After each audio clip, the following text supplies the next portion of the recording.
विद्यार्थियों, इस हफ्ते असीं चिट्ठी लिखण दा सही ढंग विचारांगे। पहला असीं चिट्ठी दियां किस्मां बारे गलबात करांगे। आम तौर ते चिट्ठियां 3 प्रकार दियां हुंदियां हन। नंबर 1, घरोगी चिट्ठियां या निजी चिट्ठी, जो अपने माता पिता, भैन भरा ते होर साक संबंधियां ते मित्रां दोस्तां नूं लिखियां जांदियां हन। दूजियां हुंदियां हन सरकारी चिट्ठियां, अर्जियां, जो स्कूल दे मुख अध्यापक, प्रिंसीपल, किसी सरकारी महकमे दे वड्डे छोटे अफसरां जां कंपनियां दे मुखियां नूं लिखियां जांदियां हन। तीजी चिट्ठी हुंदी है विहारक जां वपारक चिट्ठी। इन्हां विच समान मंगवाउण दे आर्डर आदि हुंदे हन। इस विच बिने पत्तर दा तरीका ही वरतिया जांदा है। तुसीं इन्हां किस्मां नूं याद रखना है। किस्म दे आधार ते ही तुसीं चिट्ठी पत्तर लिखण दा अभ्यास करना है। सारियां किस्मां दी समग्री वखरी हुंदी है।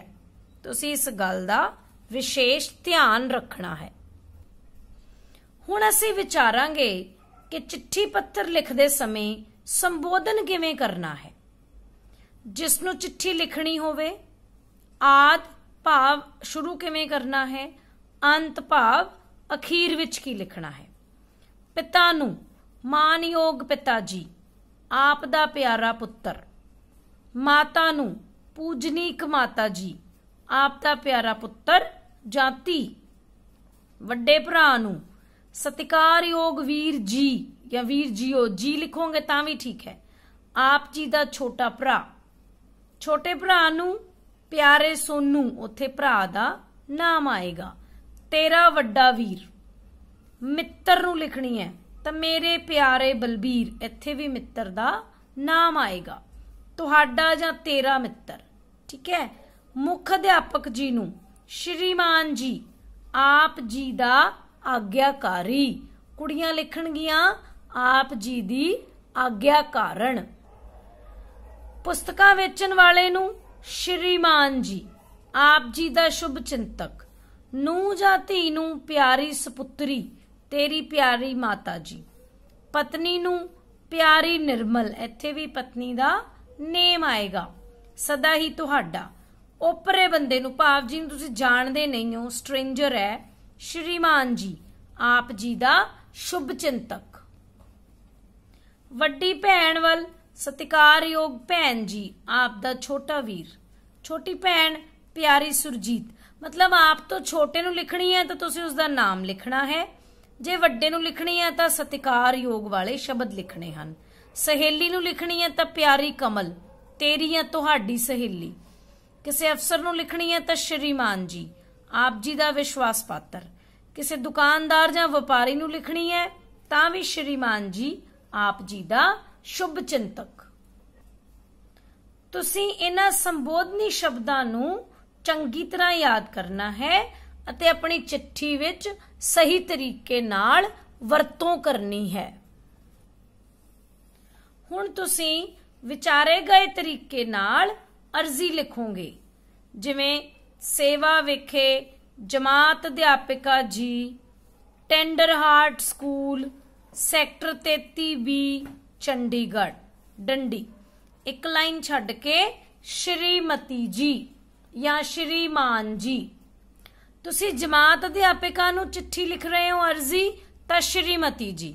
जे मुख अध्यापक जी नूं लिखनी है तां श्रीमान जी। इत्थे तुसी चिट्ठी दी अर्जी दी समग्री कि किस चीज बारे तुहाडी अर्जी है। फिर आप जी दी आग्या कारण। जे कुड़ियां लिखणगियां तां आग्या कारण, जे मुंडे लिखणगे तां आग्याकारी। अपना नाम, जमात, रोल नंबर। फिर उस तो बाद तुसी लिखोगे मिति। मिति 24 मई 2021, ਜਿਹੜੀ भी मिति ਤੁਹਾਨੂੰ ਦੱਸੀ ਜਾਏਗੀ। ਉਸ ਤੋਂ ਬਾਅਦ ਅਭਿਆਸ ਲਈ ਜਮਾਤ ਅਧਿਆਪਿਕਾ ਜੀ ਨੂੰ ਬਿਮਾਰੀ ਦੀ ਛੁੱਟੀ ਲੈਣ ਲਈ अर्जी लिखो। तुसी ये विचारे गए तरीके नाल ढंग नाल ही अर्जी लिखनी है। और एक गल खास ध्यान देना है कि कोई भी चिट्ठी तुसी लिखनी है ਖੱਬੇ ਪਾਸਿਓਂ ਹੀ ਸ਼ੁਰੂ ਕਰਨੀ ਹੈ। ਤੁਹਾਨੂੰ ਇੱਕ ਹੋਰ ਚਿੱਠੀ ਦਾ ਨਮੂਨਾ ਅਸੀਂ ਵਿਖਾਉਂਦੇ ਹਾਂ। ਹੁਣ ਵੇਖੋ, ਸਕੂਲ ਦੇ ਮੁੱਖ ਅਧਿਆਪਕ ਜਾਂ ਅਧਿਆਪਿਕਾ ਨੂੰ ਜ਼ਰੂਰੀ ਕੰਮ ਦੀ ਛੁੱਟੀ ਲੈਣ ਲਈ ਬਿਨੇ ਪੱਤਰ ਲਿਖੋ। ਬਿਨੇ ਮਤਲਬ ਤੁਸੀਂ ਉੱਥੇ ਬੇਨਤੀ ਕਰ ਰਹੇ ਹੋ ਕਿ ਤੁਹਾਨੂੰ ਛੁੱਟੀ ਚਾਹੀਦੀ ਹੈ। ਖੱਬੇ ਪਾਸੇ ਸ਼ੁਰੂ ਕਰੋ, ਸੇਵਾ ਵਿਖੇ। ਮੁੱਖ ਅਧਿਆਪਕ, ਜੇ ਅਧਿਆਪਿਕਾ ਤਾਂ ਅਧਿਆਪਿਕਾ ਜੀ।